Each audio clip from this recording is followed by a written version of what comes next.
Bizi dinimizda islom dini bu judayam ayniqsa shariat ilmlari judayam bir nozik, daqiq ilm. Buni o'zichasiga bunaqa bo'lsa kerak, unaqa bo'lsa kerak, hattoki bir odamdan bir narsani so'radingiz, ahli ilm deb. Buni bunaqa qilsa nima bo'ladi deb so'radingiz-a? U menimcha shunaqa bo'lsa kerak dedimi, pishdi. Bo'ldi, o'zini gapini olmang. U menimcha deyapti. U o'ziga haligi nima deydi, ishonch yo'q. Unaqa odamdan fatvo olinmaydi. Bizda bitta narsa borda. Masalan,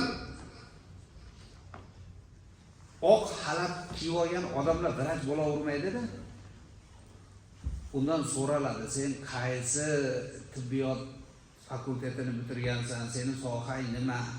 Urologmisan, kardiologmisan, nimasan o'zi?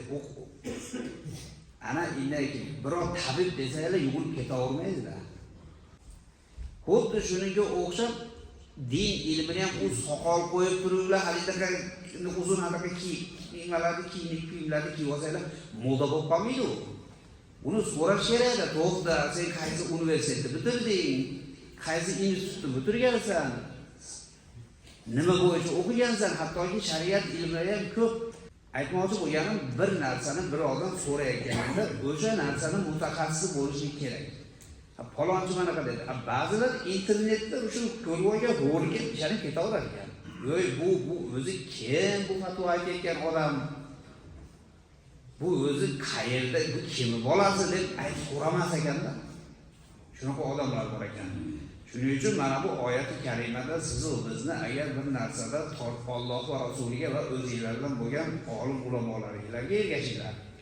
Va agar bir narsada tortishib qolsanglar, agar Alloh va rasuliga iymon keltirdim degan bo'lsanglar, Alloh va rasuliga qaytaringlar uni. O'zingizlarga bir yetib chiqarmanglar dedi.